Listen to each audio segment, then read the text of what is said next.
매일 아침을 뉴스로 깨웁니다. 신율의 출발 새아침. 역사는 해석의 과정입니다. 하지만 이는 어디까지나 사실을 토대로 한 특정 사실에 대한 해석이라는 겁니다.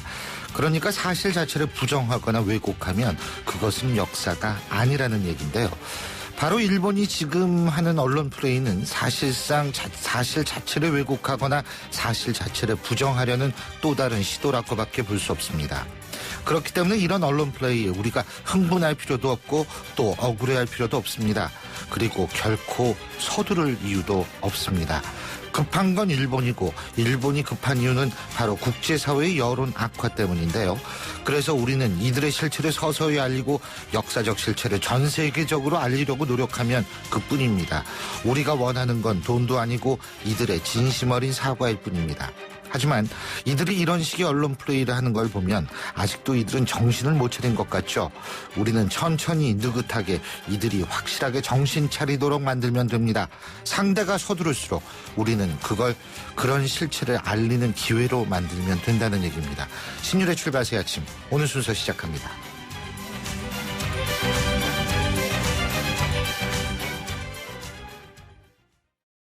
크리네어 테크. 크리네어 테크 집중기 주물 작업 연마 작업 페인트 작업 분진가스 냄새 연기 작업 장분진 이 세상에 못 없애는 분진이 어딨어. 크리네어 테크 집중기가 다 잡아줍니다. 예! 크리네어 테크. 크리네어 테크 집중기. 상현 오빠, 이제 주거래 은행 쉽게 바꿀 수 있대. 아, 금융개혁 얘기지? 이사 땐 금융회사 주소 변경을 한 번에, 실손보험금 청구는 병원에서 바로, 펀드와 예금을 하나의 계좌로 세금 혜택까지. 시원하게 달라지는 금융 서비스. 금융개혁으로 시작합니다. 이 캠페인은 범금융권이 함께합니다. 맛있는 우유 GT 저지방송 들어보실래요? 고소한 GT 깔끔한 GT 저지방 맛있는 우유 GT 주세요. 저지방 GT가 붙어 맛있어. 맛있는 우유 GT 저지방 고소 깔끔 날씬. 신율의 출발 새아침. 지난 주말 여야 지도부가 선거구 획정을 위한 협상을 이어갔습니다만 아무런 성과를 내지 못한 채 또다시 결렬됐습니다. 그러니까 이번 주 목요일이죠. 이 목요일 지나면 선거구가 법적으로 모두 무효화됩니다.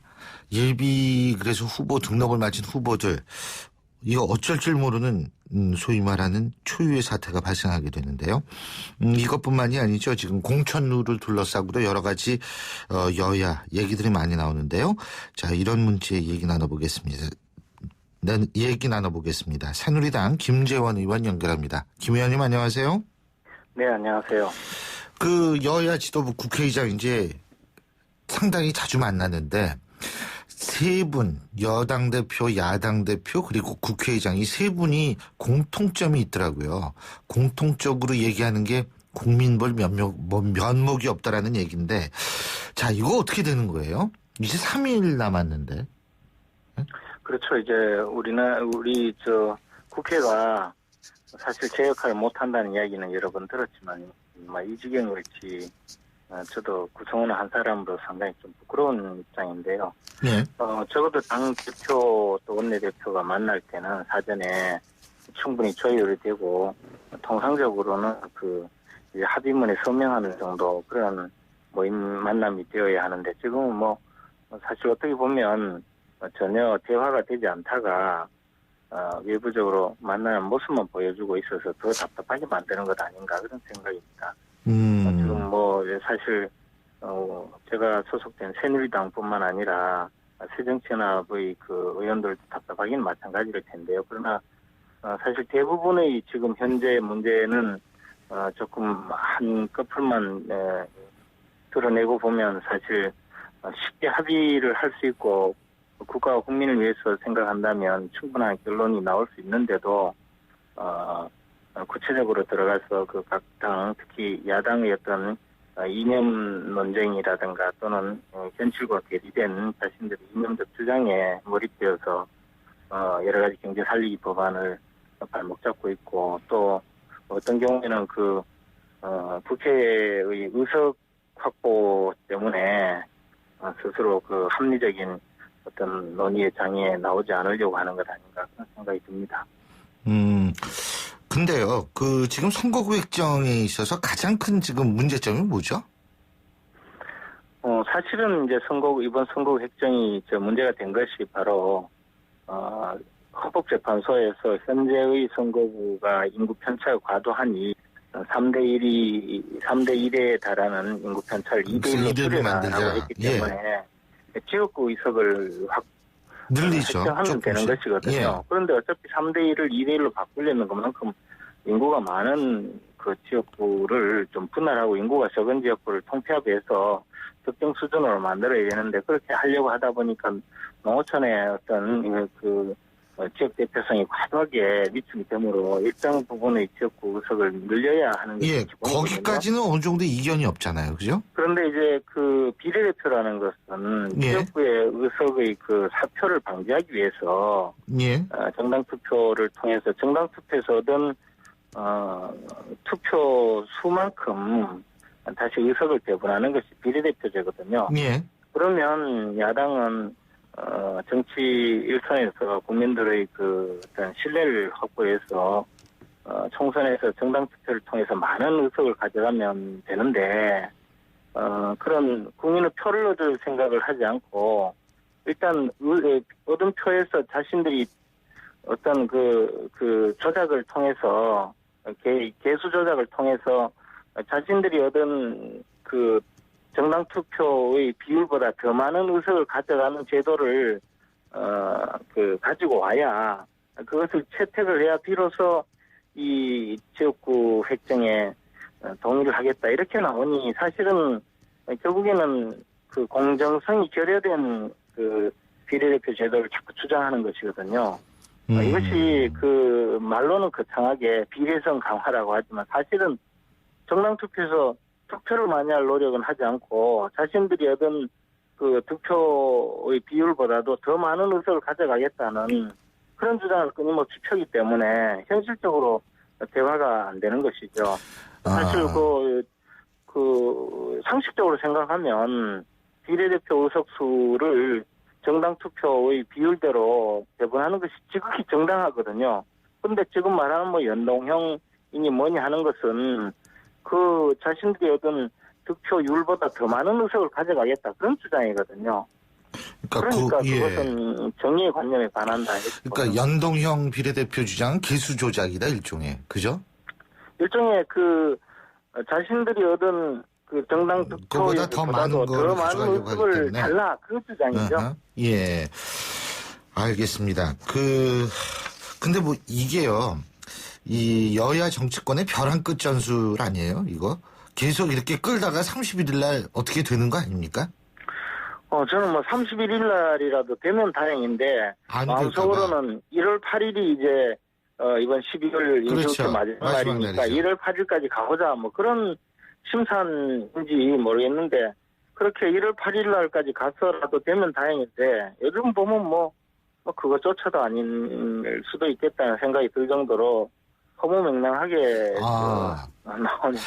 저는 하도 그 벼랑 끝 전술들을 잘하셔가지고 이번에도 그냥 막 이렇게 땡기다가 그냥 어떻게 되겠지라고 생각했는데 아닐 수도 있다 이 말씀이시네요, 그죠? 그것이 이제 야당의 지도력 붕괴인데요. 어떻게 보면 그 야당 지도자가 소속 그 의원들이나 당원들을 설득할 수 있는 리더십을 갖추고 있다면 당내에서 반발하는 의원들이나 또는 당내 세력을 설득하고 약간 당이 손해를 보는 한이 있더라도 대의 명분을 위해서 나갈 수 있는데 지도력이 붕괴되고 나면 각자의 이해관계에 의해서 분출되는 욕구를 다스릴 수가 없거든요. 그러면 결정을 마냥 미룰 수밖에 없는데 그런 단계에 빠진 것 아닌가라는 생각이 듭니다.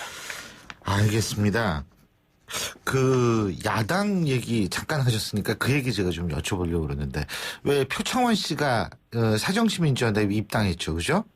예. 근데 아마 사정시민주연합 쪽에서는 이러는 모양이에요. 표창원 씨를 오세훈 전 시장이 나가는 곳에 어디든 표창원 씨를 내보내겠다, 아마 이런 얘기를 하는 모양이던데 어떻게 보세요? 출마하시는 거는 어디든 자유지만. 그렇죠. 예, 국민들이 과연, 그 어떤 분에 대해서 출마를 할 때 그분이 물론 뭐 정치적인 역량이라든가 또는 그분의 정치 철학이라든가 그동안의 지금까지 사회에 공헌해온 여러 가지 역량을 바라보겠지만 그분이 과연 나라의 발전이나 또는 그 출마한다는 지역 주민을 위해서 어떤 평가를 받을지는 지역 주민들이 결정을 하겠죠. 아주 원론적인 말씀을 하셔가지고. 그런데 뭐 할 말이 그 없습니다. 하여튼 좀 그냥 이제 어떤 그 튀는 행동으로 좀 약간 이 독특한 방법으로 이름을 얻고 나면 그걸 통해서 국민들에게 표를 얻겠다는 그런 정도의 정치는 이제 거의 지나간 상태가 아닌가 생각합니다. 알겠습니다. 그리고요.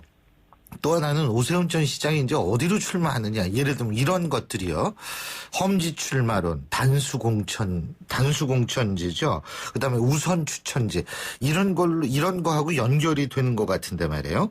이 단수공천, 우선 추천, 이런 게 결국은 전략공천 아니냐. 근데 전략공천이 아니라는 얘기도 있고, 어떻게 보세요? 그 과거에 전략공천이라는 이름으로 사실상 공천 학살이 이루어진 적이 많았었거든요. 저도 이제 18대 국회 공천 당시에 이른바 그 당내 그 영남권 공천 학살의 희생이 된 적이 있는데 그때 당시에 저는 그 당시 여론조사로 제가 알기로 한 67% 정도를 얻었고 상대분은 한 6% 정도를 얻었는데 그 67%를 탈락시키고 6%를 공천을 했거든요. 그러니까 결국 본선에도 떨어진 적이 있는데 그런 어떤 공천 학살을 전략공천이라는 이름으로 그 권력을 가진 분들이 자행을 했거든요. 그렇기 때문에 말은 전략공천이지만 실질적으로는 전략적이지 못했다 이런 평가를 받았고 지금 이제 그 이른바 험지 출마 또는 단수 추천 더 나아가서 여러 가지 그 우리 당에서 이번 공천 그 규칙을 통해서 도입하려는 제도들은 앞에서 말씀드린 바와 같이 그런 정도의 그 월등한 경쟁력을 갖추었을 때는 굳이 경선 없이 67%를 공천하는 것이 바로 단수 추천이 아닌가 생각을 합니다. 그런데 오세훈 전 시장의 경우에는 현재 그 종로구에 우리가 지금까지 대선이든 지방선거든 또는 지난 총선이든 우리가 이긴 적이 없는 지역이거든요. 거기 갑니다. 그러면 그 지역에서 좀 더 우리 당을 위해서 열심히 노력을 해서 그 출마해서 당선 되는 것이 본인뿐만 아니라 우리 당을 위해서도 바람직하고 또 나라를 위해서도 바람직하지 않는가 생각을 합니다. 이번에 이제 공천 어떤 여기까지 그 공천 규칙을 정하면서 영입된 인재에 대해서도 단수 추천을 허용할 수 있도록 그런 그 제도를 갖췄는데요. 그렇게 된다면 이러한 그 오세훈 전 시장 같은 분들의 어떤 그 전략적 출마라든가 또는 우리 당이 힘든 지역 그런 지역의 출마는 좀 더 당에서 자유롭게 좀 판단할 수 있는 길이 열렸다고 생각합니다. 대구 지역은 어떻게 될 것 같아요? 뭐 똑같은 논리입니다.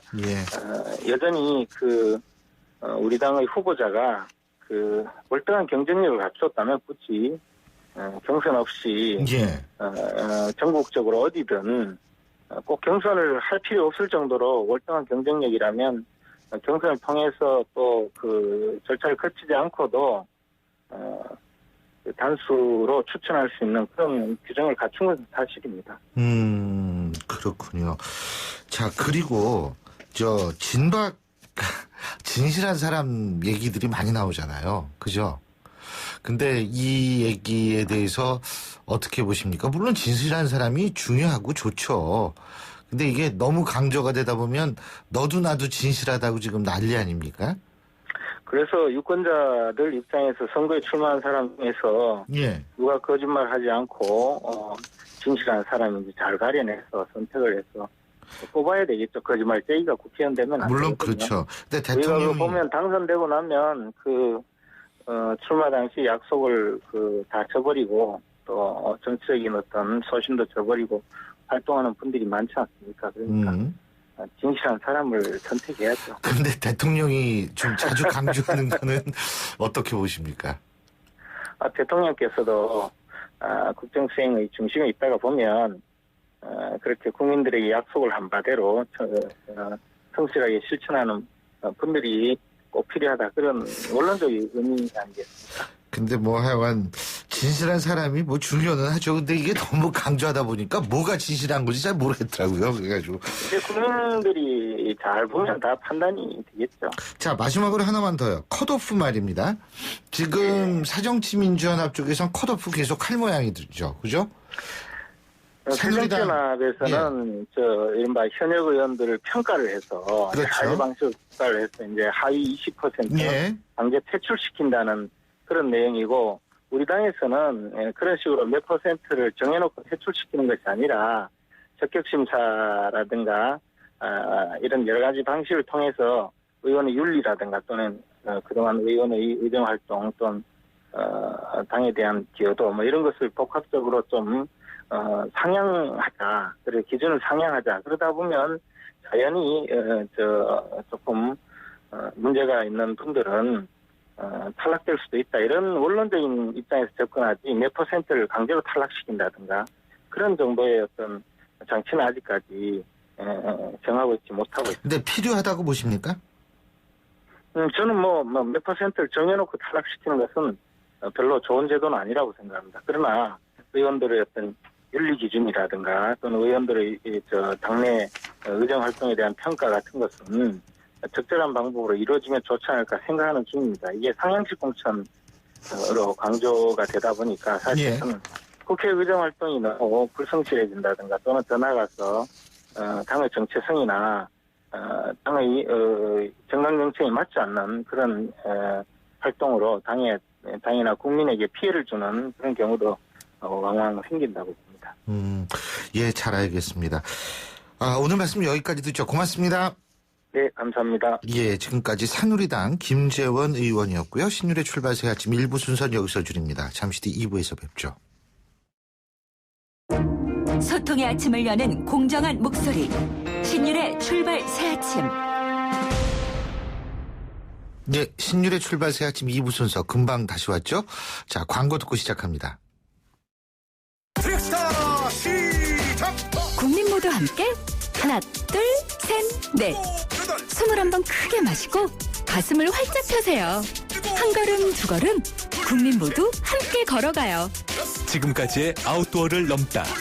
대한민국 국민이라면 스타, 트랙스타. 굿네이버스 홍보대사 고아라입니다.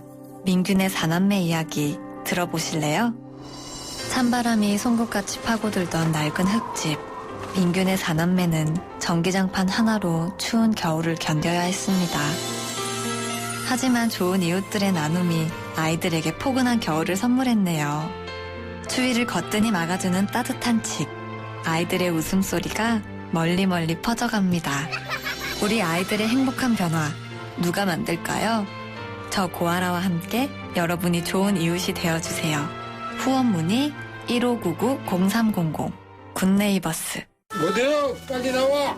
아침부터 분주한 장수군 머는마을 어르신들. 오늘은 작은 영화관의 김선태 씨가 마을 어르신들의 영화 관람을 위해 기프트카 쉐어링을 신청한 날입니다. 좋은 생각까지 나누는 모두의 차 기프트카 쉐어링. 지금 신청하세요. 현대자동차 그룹. 드디어 다시 한 주가 시작이 됐습니다. 그런데요, 바로 오늘은 그냥 한 주가 시작되는 게 아니고 2015년 마지막 첫 주가 시작되는 날입니다. 그래서 더욱더 분주할 것 같은데요. 자, 7시 33분 54초 지나고 있는 순간 교통 상황 알아보겠습니다. 김미랑 캐스터. 네, 출발새 아침 교통정보입니다. 월요일 출근길 강추위 속에 시작되고 있습니다. 겨울철 날씨가 추울수록 사람처럼 자동차도 움츠려들게 되는데요. 안전하고 무탈한 주행을 위해서는 자동차도 월동 준비를 꼼꼼히 하시기 바랍니다. 현재 강변북로 일산 방면 한남대교에서 반포대교 구간 4차로에서 승용차 간의 추돌 사고가 났습니다. 여파로 영동대교부터 한강대교까지 밀리고 있습니다. 반대 구리 방면 가양대교부터 동작대교 동작대교까지 정체되고 있고요. 올림픽대로 따라 하남방면 방화대교부터 동작대교까지 역시 속도 줄여 이동합니다. 반대 김포 쪽으로 이동하는데 천호대교부터 동작대교까지 밀리고 있고 한강대교에서 마포대교 사이 서행입니다. 분당수서로는 청담대교 방면 복정에서 수서구간 3차로에서는 추돌 사고가 났습니다. 처리 작업하고 있는데 미리 3차로는 피해서 안전하게 지나시기 바랍니다. 출발 새 아침 교통정보였습니다. 신일의 출발 새 아침. 어제 오후에 열렸던 제12차 한일 국장급 협의에 이어서 오늘은 위안부 문제 해결을 위한 한일 외교장관 회담이 예정돼 있죠. 오랜 시간 풀리지 않고 있는 위안부 문제. 이것을 연내에 결론을 낼 수 있을지, 여기에 대해서는 지금 현재 우리 측 외교부는 약간 부정적인 입장인 것으로 알려지고 있습니다만 어쨌든 매듭은 져야 합니다. 하지만 매듭 짓는 것이 목적은 아니라는 점 분명히 해야겠죠. 자, 그래서 일본군 위안부 연구회 설립 추진 모임의 소속 교수 중에 한 분인 경북대학교 법학전문대학원의 김창록 교수 연결해서 우리가 어떤 방향으로 이 문제를 해결해야 될지 입장 들어보겠습니다. 안녕하십니까? 네, 안녕하세요. 예. 자, 일단은 어제 국장급 협의를 했고, 오늘은 장관이 만나죠, 그죠? 네, 그렇죠. 근데 이게 일반적으로 국장급 협의에서 결론이 안 나면 장관급 이 만남에서도 별게 없는 게 상례 아닙니까? 어떻게 보십니까? 글쎄요. 지금 이 국장급 협의라는 것은 작년 4월에 시작됐거든요. 예. 그래서 12차까지 이루어졌는데, 오늘 외교장관 회담이 있으니까 그 사전 준비를 위해서 이루어진 것으로 보이는데요. 세부적인 내용은 지금 언론 보도가 이루어지지 않고 있기 때문에 조금은 더 지켜봐야 할 것 같습니다. 지금 세부적인 것이 언론에 보도가 되지 않고 있다고 말씀하셨는데, 네. 일본 측이 자꾸 언론 플레이 한다라고 느낌 안 드세요? 네, 이번이 좀 심했죠. 이번이 심하죠? 네. 왜 그렇다고 보세요? 그건 그 압박용이라고 보죠. 일본에서는 누구를 압박해요? 한국 정부요. 예, 우리가 그렇다고 압박당할 리는 없잖아요. 예, 두고 봐야죠. 아, 왜 두고 봐야 된다고 보시죠? 이 문제가 상당히 복잡한 문제고요. 예. 그리고 여러 가지 챙겨야 될 부분이 있는데 한국 정부가 얼마나 그것을 챙겼는지라는 것을 두고 봐야 될 것 같습니다. 복잡한 문제라고 말씀하셨는데요. 뭐가 네. 복잡하죠? 일본 위안부 문제 자체가 지금으로부터 70년 이전의 일이죠. 예. 그리고 이 문제가 맨 처음 제기된 게 1990년대 초입니다. 예. 그러니까 문제가 처음 제기된 때로부터 지금 25년이 지났는데요. 예. 25년 동안 해결이 안 됐다는 거죠. 그리고 그게 복잡하기 때문에 해결이 안 됐다는 말씀이세요? 복잡하다는 이유는 이것을 둘러싸고 한일 양국에서 나오는 주장들이 워낙 첨예하게 충돌해 있다는 상황도 관련이 있습니다. 근데 실제적으로 이거는 우리 문제뿐만이 아니라 역사적 사실 아닙니까? 예를 들면 중국이라든지 대만이라든지 심지어 네덜란드까지 일본군 성노예 피해자들이 퍼져 있는 건 사실이잖아요. 네, 그렇죠.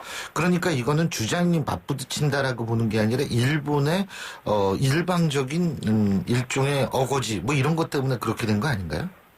사실관계에 대해서 이야기가 다른 점이 있어요. 지금 아베 내각에 들어와서 강제성 자체를 부정하려고 하는 흐름이 있었고요. 그렇죠. 그게 이제 거짓말이죠. 예, 보다 중요한 것은 이걸 어떻게 해결할 것이냐를 둘러싸고 서로 입장이 다른 거죠.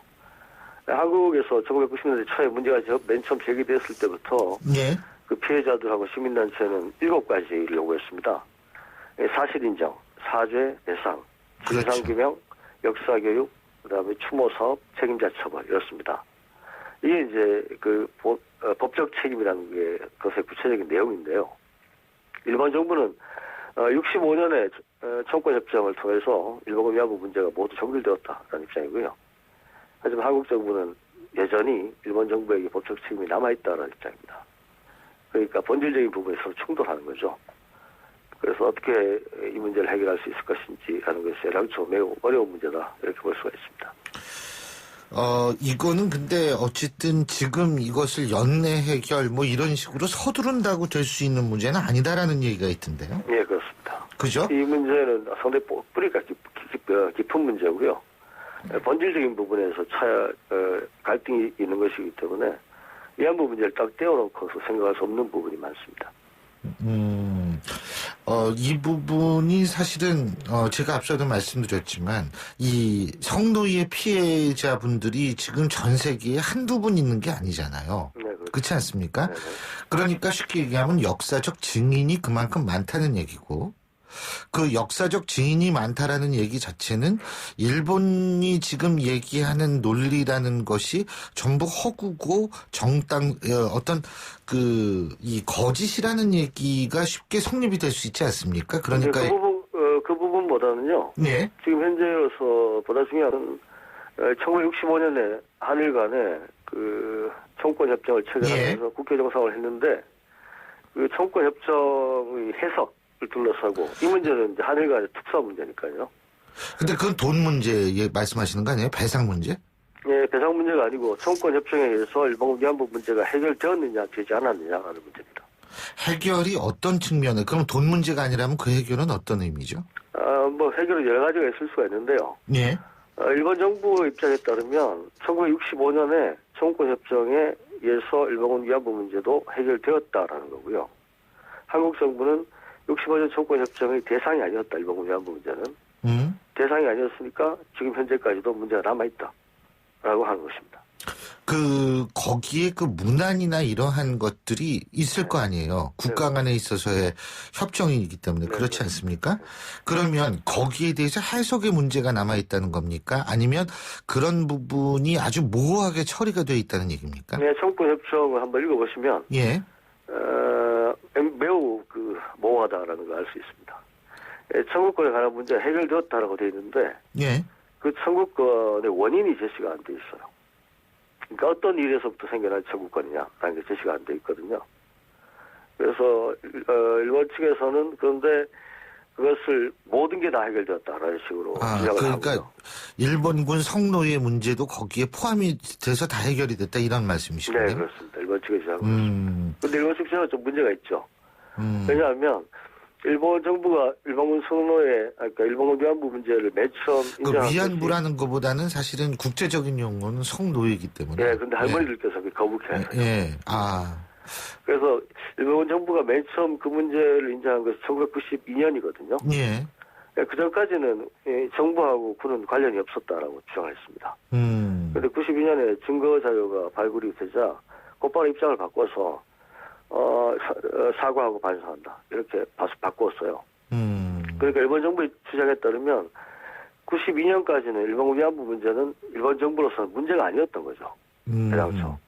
92년까지 문제가 아니었던 것이 65년에 해결되었다라는 것은 논리적으로 성립되기 어렵죠.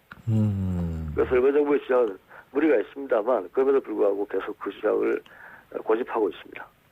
그리고 그 소녀상이 말이에요. 일본 대사관 앞에 있는 거. 네. 그거에 대해서 굉장히 신경 많이 쓴 모양이죠, 일본이? 네, 그런 것 같아요. 창피한 거는 아는 모양이죠, 그래도? 글쎄요. 예.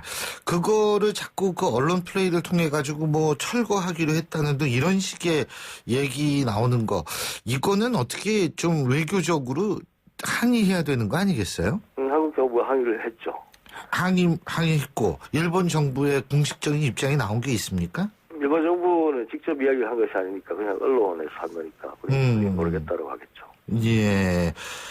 근데 그러면 이번에 일은 어떤 방향으로 언제쯤 해결이 될 거라고 보세요? 일단 오늘 그 외교장관 회담이 상당히 중요할 것 같고요. 예. 그 결과를 지켜봐야 되겠습니다. 물론 그래야겠죠. 근데 조금 전에 말씀드렸듯이 이 문제의 뿌리가 깊고요. 예. 그다음 또 하나 생각해야 될 것은 1995년에 일본에서 국민기금이라는 걸 만든 적이 있었어요. 그런데 그때 다수의 피해자 할머니들께서 이건 애매하다. 그런 식이라면 우리는 받지 않겠다라고 해서 거부하신 적이 있거든요. 예. 그러니까 근데 그때 방식이라는 게 있습니다. 총리가 사과의 편지를 보내고 그다음에 일본 국민들이 성금으로부터 위로금이라는 걸 전달하고 그다음에 일본 정부가 자금을 내어서 의료, 복지 지원을 하고 이것이 핵심 내용이었는데요. 그거는 1995년에 할머니들에 의해서 거부됐단 말이에요. 예. 그때부터 20년이 지났습니다. 예. 그렇다면 그때보다는 훨씬 더 진전된 방안이 아니면 지금 그것을 우리가 받아들여야 될 이유는 없다라는 측면이 있다. 그 부분도 주목을 해야 될 것 같습니다. 일본 언론은 그리고 뭐 희한한 얘기를 하더라고요. 우리 정부하고 일본 정부하고 함께 무슨 기금을 조성해가지고 네, 예? 네. 아니 거기 왜 우리들 끼어 넣습니까? 이거 무리한 이야기죠. 돈 문제가 아니죠 이거는 사실은 그렇지 않습니까? 네, 돈 문제가 아니기도 하고요. 예. 이 문제는 기본적으로 일본의 책임이기 때문에 당연하죠. 한국 정부가 황당하더라고요 진짜. 어색합니다. 예, 예, 잘 알겠습니다. 오늘 말씀 여기까지 듣죠. 고맙습니다. 네, 수고하십시오. 예, 지금까지 경북대학교 법학전문대학원 김창록 교수였습니다.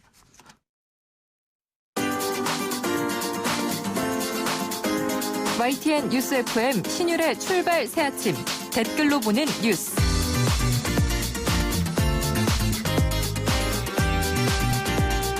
댓글로 보는 뉴스 순서인데요. 오늘도 YTN 플러스 최영아 기자 함께하겠습니다. 어서 오십시오. 안녕하세요. 예, 효도 계약을 어긴 아들 물려받은 재산을 반환하라.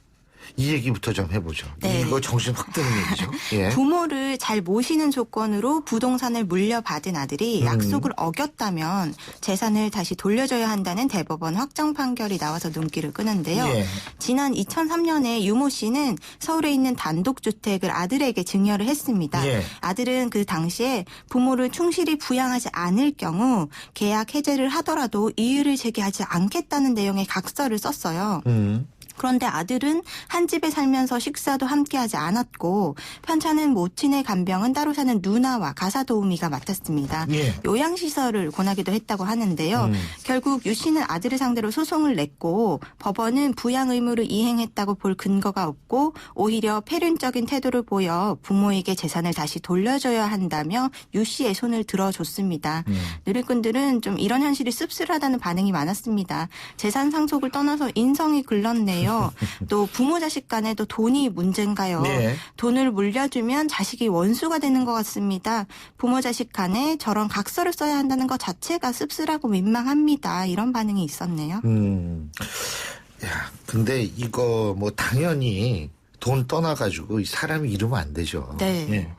자, 다음 뉴스 어떤 겁니까? 네, 대학을 졸업한 청년들 가운데 교육이나 직업훈련을 받지 않으면서 고용 상태도 아닌 이른바 니트족 비율이 OECD 회원국 중 셋째로 높은 것으로 나타났습니다. 24일 국회 입법조사처가 발간한 보고서에 따른 건데요. 네. 한국의 15세에서 29세 대졸자 니트족 비중은 24.4%로 그리스와 터키에 이어서 3위였습니다. 그러니까 우리나라 청년 대졸자 4명 중 1명꼴로 니트족인 셈인데요. 특히 한국의 대졸 니트족 비중이 높은 것은 대졸자 가운데 상당수가 고시나 공무원 시험을 준비하고 있기 때문이기도 하라고 합니다.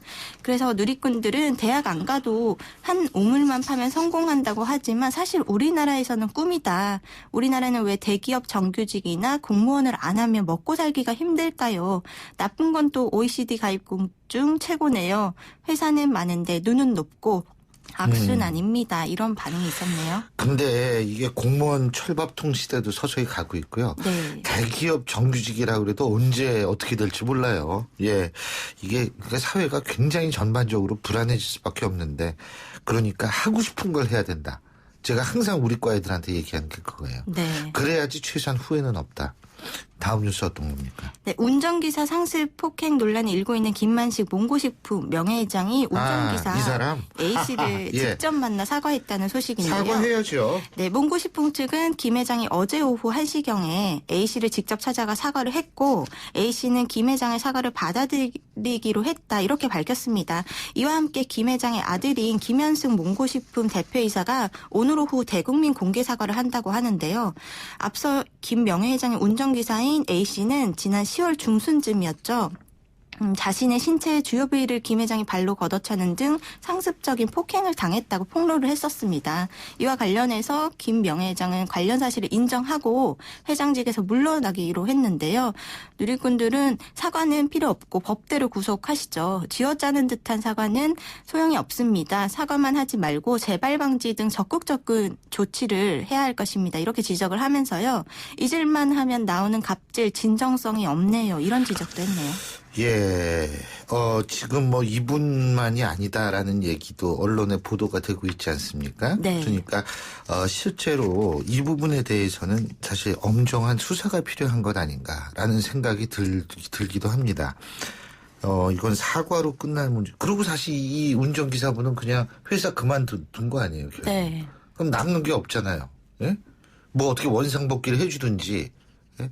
물론 이 사람 참 올고 싶지는 않겠지만. 자, 예, 오늘 말씀 여기까지 듣겠습니다. 고맙습니다. 고맙습니다. 예. 자, 신율의 출발 새 아침 3부 순서는 여기서 줄이고요. 저는 잠시 2부 순서는 여기서 줄이고요. 잠시 8시 10분 3부에서 뵙겠습니다.